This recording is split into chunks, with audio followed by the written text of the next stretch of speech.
What is going on, everyone? I'm Des with DesFit, and today we're going to take an in-depth look at the Fitbit Ionic, specifically focusing on the fitness features of Fitbit's high-end fitness wearable. That was a lot of fits.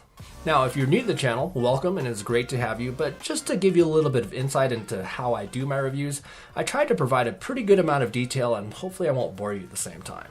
I've done some extensive reviews on the Apple Watch Series 3, the Samsung Gear Sport, plenty of Garmin's, including the Vivo Active 3, so if you haven't seen those already, definitely check those out and subscribe to the channel for lots of fitness tech reviews.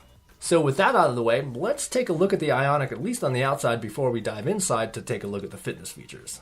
The Ionic is one of the more unique designs you'll find, going for a futuristic look with sleek, straight lines all over.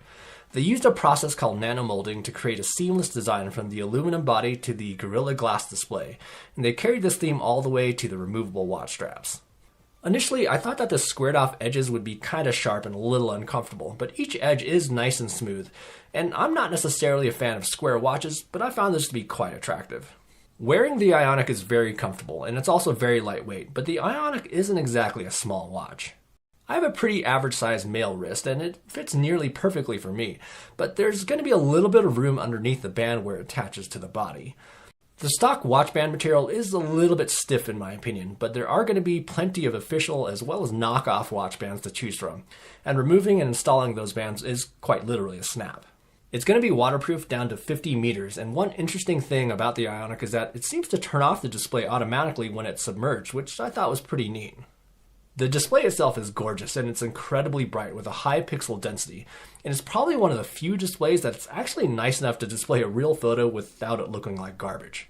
It's also going to be one of the few glossy displays to be readable in direct sunlight. Although the display is beautiful, interacting with the interface is a little bit choppy. The touchscreen is predictable and responsive, but the animations just don't keep up, unfortunately. I very much like the fact that you have 3 physical buttons along with the touchscreen display to interact with the device, as touchscreens are great for smartwatch use, but aren't so great for using the device while working out. Housed inside, you'll find a very healthy amount of sensors and connectivity, including a heart rate monitor with both green and red optical sensors, GPS, an altimeter, Wi-Fi, NFC for payments using Fitbit Pay, as well as Bluetooth, which I found to be rock solid. However, even though you can pair Bluetooth headphones, you won't be able to pair external heart rate sensors. Battery life was pretty good in smartwatch mode, and I got an average of about 4 days out of it while working out indoors a couple hours every day without using GPS nor music playback. Now, if you're listening to music that's stored on the Ionic over Bluetooth headphones, expect to drain about 4 to 5% of your battery per hour, and then using GPS consumed an additional 15% an hour. So if you are working out outside for an hour per day with music, you can expect to get maybe 2 to 3 days out of it. You'll charge the Ionic using a magnetic charging cable, but it can fall off pretty easily, and it doesn't seem to be the magnet on the cable. It seems to be the amount of magnetic material on the watch itself, as I found other pieces of steel to adhere to the cable very securely. The smartwatch experience is fairly basic with one-way notifications, and you'll be able to view pretty long messages right on the device itself, and you'll be notified with a very strong vibration that can be customized in the settings. You'll also be able to pick up a call from the device and then speak on your phone or a pair of Bluetooth headphones. You're going to get a good selection of stock watch faces to choose from, and I found these to be great, displaying tons of your daily stats. The stock app selection is pretty decent with a music app, a relax app, wallet for Fitbit Pay, timer, alarms, weather, Pandora, Starbucks, and there's even a pretty good amount of third-party apps to choose from, which I actually did see grow over the 10 or so weeks that I tested it. And don't worry, I'll talk about the Strava app after the workout stuff. Music storage and playback is a big feature of the Ionic with 2.5 gigabytes of onboard music storage for your purchase tracks, and then a Pandora app that you can use to sync your favorite radio stations if you have a premium membership. Unfortunately, even after a few months after its release, there's still no sign of a Spotify app, but hopefully that can come eventually. For daily tracking, it offers step counting, steps per hour, all-day heart rate that's measured every 5 seconds, distance, floors climbed, and active minutes. Now, steps is one of the biggest things Fitbit emphasizes as a data point for gauging activity throughout your day, and you can participate in step challenges through the broad Fitbit community.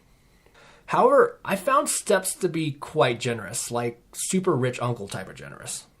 It was consistently much higher than my daily driver as well as pretty much every other device that I tested against. It tracked actual steps properly, but seemed to be a little bit too sensitive and tracked steps when no steps were actually taken.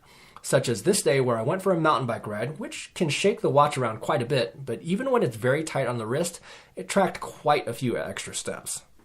Floors climbed was quite good, and on a day when I went for a mountain bike ride with 1,500 feet of elevation gain, it tracked 155 floors climbed, which roughly equates to 10 feet per floor, which is about right, excluding any other activity throughout the day. The Ionic tracks all-day heart rate every 5 seconds throughout the day while you're not working out, and I found the calorie calculations to be pretty realistic, as I find my Garmin to be a little bit generous sometimes. But regardless, I think that a lower calorie calculation is much better than something that's too high, which could give you the mistaken permission to eat an entire cake. It also comes with a red optical heart rate sensor that can be used for SpO2 measurements that could be available in future firmware updates. And then sleep tracking on a Fitbit is absolutely amazing. It provides an incredible amount of detail, and I found myself using this feature a lot. And now let's talk about those fitness features. First off, it does provide automatic workout detection, which worked well for me for walking, running, and cycling, but I wasn't able to get it to work for swimming, even going beyond the minimum threshold that you can set in your exercise settings. And then in terms of the actual fitness profiles, it provides a pretty healthy list of the most common activities to choose from.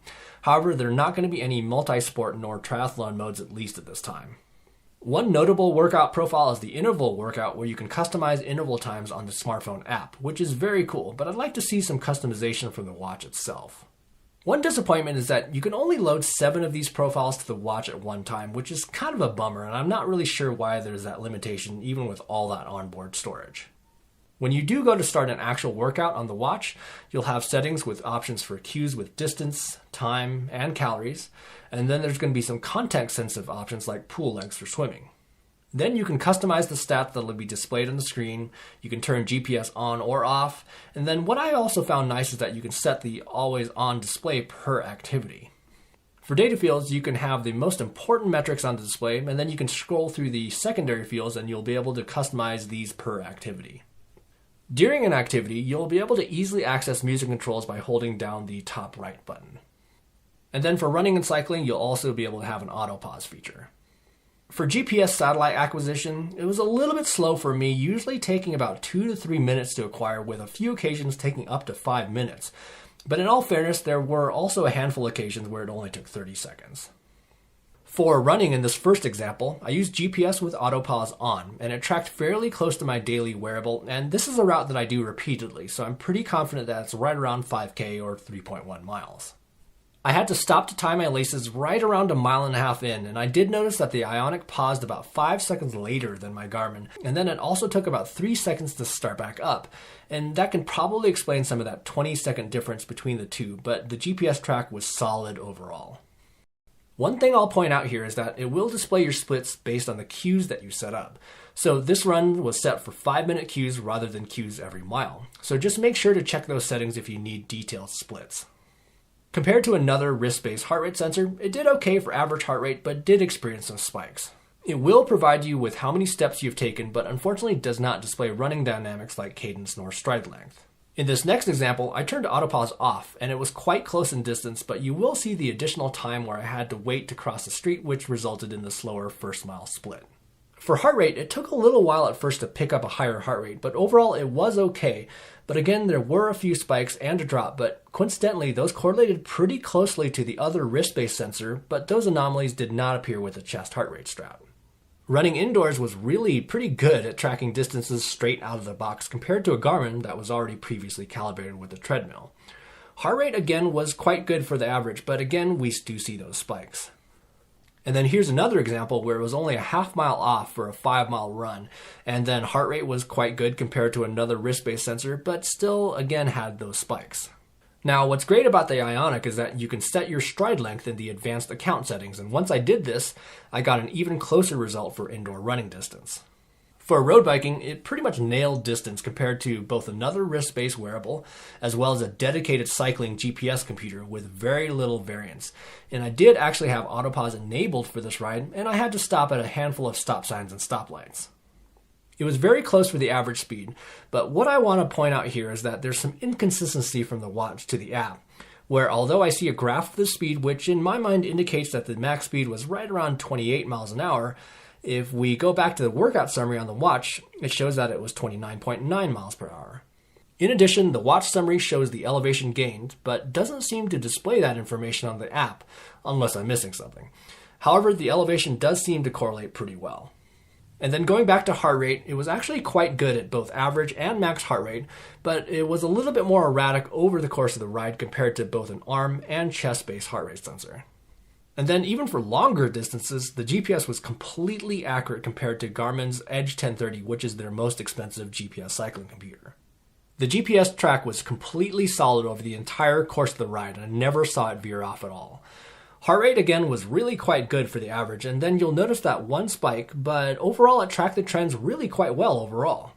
Again, I could not seem to find the elevation in the workout summary on the smartphone app, but if we take a look at the workout summary on the watch, you'll see that it was very close to the Edge 1030. For mountain biking, again, pretty darn close to two other devices, and the GPS track was solid for the entire ride, even on the same path going out and back. It was also very good at average and max speeds, but heart rate was quite a bit farther off compared to an arm and chest heart rate strap. But in all fairness, mountain biking can really throw off a wrist-based heart rate sensor due to how jarring it can be. And then finally, for indoor cycling, the Ionic did extremely well. It nailed the average, and it even kept up with some intervals that I had at the end. The Ionic tracks swimming, but disables the heart rate sensor as well as the touchscreen, since water can make both of those act a little bit funny. You'll be able to choose a very customized pool length in both meters and yards, as well as choose manual or automatic cues. And it will also identify your stroke type, but it only seems to show up if you set up cues, and by default, my Ionic was set for cues to be off, and as you can see from the right-hand screenshot, that it didn't display the stroke type for my first test. It does automatic lap counting rather than pressing a button for a lap, and I found it to be very good, and you can even see here that I forgot to press a lap button on my other device, resulting in a missed lap. However, one drawback to the automatic lap counts is that your pace will be off per 100 yards, since it's also counting your rest time in between lengths, and consequently, it won't be able to calculate an accurate SWOLF score.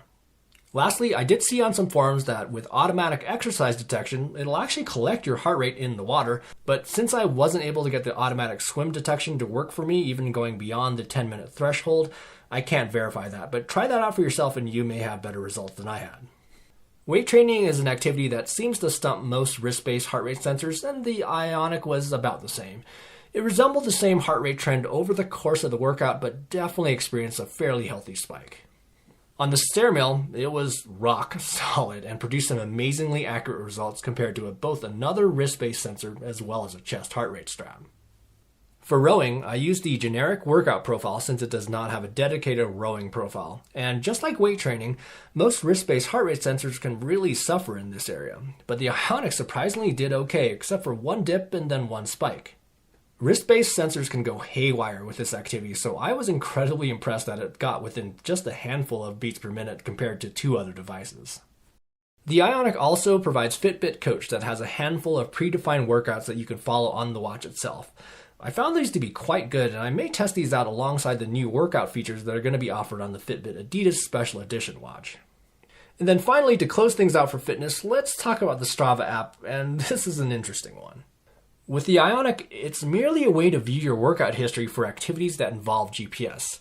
That's it. So a workout will show up here if you recorded a GPS activity using one of the built-in Fitbit workouts. However, it'll also show your Strava history of activities recorded by other devices.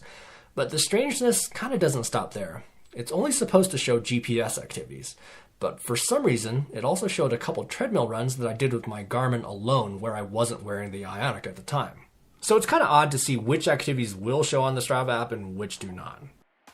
So what's the verdict? Well, it's an attractive, well-built device that does its job. It has a really good smartphone app, and it's a great value at that $300 price point since it does have onboard music storage and playback.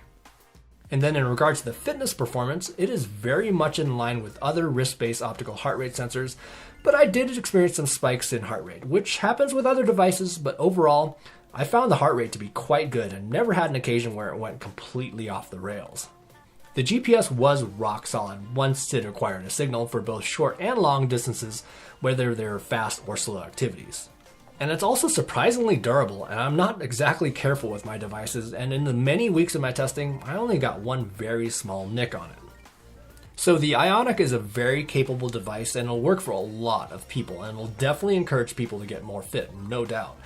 But it's a device that doesn't allow a person to bridge the gap, and let me explain what I mean here. As you increase your fitness level and capacity, you may hit a wall with this device because of its lack of running dynamics such as cadence and stride length, Swolf score with swimming, multi-sport modes, but most importantly, external heart rate support. That feature alone would allow this device to bridge that gap and not make people possibly leave the Fitbit platform for something more advanced once their fitness level becomes more advanced as well.